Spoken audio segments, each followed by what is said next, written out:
Hi friends, welcome back. അപ്പോൾ ഇന്ന് നമുക്ക് ഒരു ഉമ്മച്ചി സ്പെഷ്യൽ അയില മുളകിട്ട് ഉണ്ടാക്കാം. അപ്പോൾ ഇന്ന് നമുക്ക് നല്ല ഫ്രഷ് അയില കിട്ടിയിട്ടുണ്ട് കേട്ടോ. നമുക്ക് അയില നന്നാക്കിയാലോ? അപ്പോൾ ഗൈസ്, നമ്മളുമ്മ അയില നന്നാക്കി കൊണ്ടിരിക്കുകയാണ്. അയില നന്നാക്കാൻ എക്സ്പേർട്ടാണ്.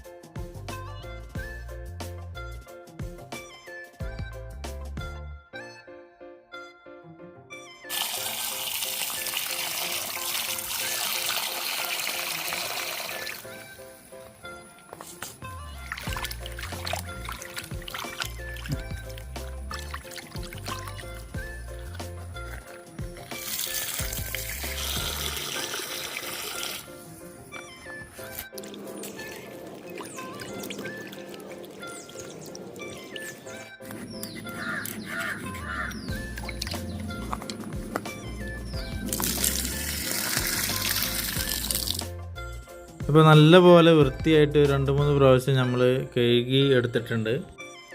ഇനി നമ്മളൊരു ചീനച്ചട്ടി എടുത്തു. അതിലോട്ട് അല്പം വെളിച്ചെണ്ണ ചൂടായി വരുമ്പോൾ കുറച്ച് കടുക്, ഉലുവ, കറിവേപ്പില ഒന്നിട്ടൊന്ന് ജസ്റ്റ് ഒന്ന് നമ്മൾ മിക്സ് ആക്കുന്നുണ്ട്. ഇതിന് ശേഷം ഒരു അര സവാള ചെറുതായി അരിഞ്ഞത് നമ്മളതിലോട്ട് ചേർത്ത് കൊടുക്കുന്നുണ്ട്. നന്നായിട്ടൊന്ന് ഇളക്കി മിക്സാക്കി കൊടുക്കുക. ശേഷം ഒരു സ്വല്പം ഉപ്പ് കൂടെ ചേർത്തിട്ട് ഉള്ളി ഒന്ന് പെട്ടെന്ന് വഴന്ന് വരാൻ വേണ്ടിയിട്ട് നമ്മൾ ഉള്ളി ഒരു ഗോൾഡൻ ബ്രൗൺ കളറാകുമ്പോൾ ഒരു തക്കാളി വട്ടത്തിൽ അരിഞ്ഞത് നമ്മൾ ചേർത്ത് കൊടുക്കുകയാണ്. നമുക്കിതൊന്ന് ചെറുതായിട്ട് അടച്ച് വെച്ച് ചെറിയ തീയിലൊന്ന് വേവിക്കാം. അങ്ങനെ നമ്മൾ ഉള്ളിയും തക്കാളിയൊക്കെ ഒന്ന് വെന്ത് വന്നിട്ടുണ്ട്. ഇനി നമുക്കിതിലോട്ട് അടുത്തതായിട്ട് ഒരു അര ടീസ്പൂണ് ഇഞ്ചി വെളുത്തുള്ളി പേസ്റ്റ് ചതച്ചത്, അതുപോലെ തന്നെ ഒരു 1.5 ടീസ്പൂണ് മല്ലിപ്പൊടി, അര ടീസ്പൂണ് മുളക് പൊടി, കുറച്ച് പെരിഞ്ജീരകപ്പൊടി, ആവശ്യത്തിന് കുറച്ച് മഞ്ഞൾ, ഇത് ചേർത്ത് നമ്മൾ നന്നായിട്ട് ഇളക്കി ശേഷം ആ മസാലൻ്റെ പച്ചമണക്കൊന്ന് പോയാൽ ഒരു വാളംപുളി കുതിർത്തിയത് ഒരു സ്വല്പം വെള്ളത്തോടു കൂടി നമ്മൾ ഒഴിച്ചു കൊടുക്കുന്നുണ്ട്. ഇതൊന്ന് മിക്സാക്കിയിട്ട് നല്ലപോലെ മസാലകളൊക്കെ ഒന്ന് മിക്സ് ആവാൻ വേണ്ടിയിട്ട് എന്നിട്ട് അടച്ച് വെച്ചിട്ട് കുറച്ച് നേരം കൂടി നമ്മൾ വേവിക്കുകയാണ്.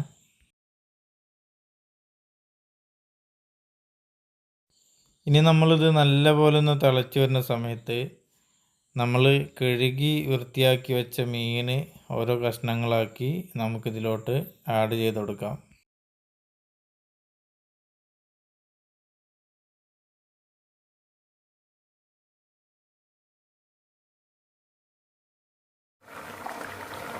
ഒരു 5 മിനിറ്റ് ഒരു മീഡിയം ഫ്ലെയിമിൽ നമ്മളിത് നല്ലപോലെ ഒന്ന് വേവിച്ചെടുക്കുകയാണ്. അധികമായാൽ നമ്മൾ മീനൊക്കെ ഉടഞ്ഞു പോകും.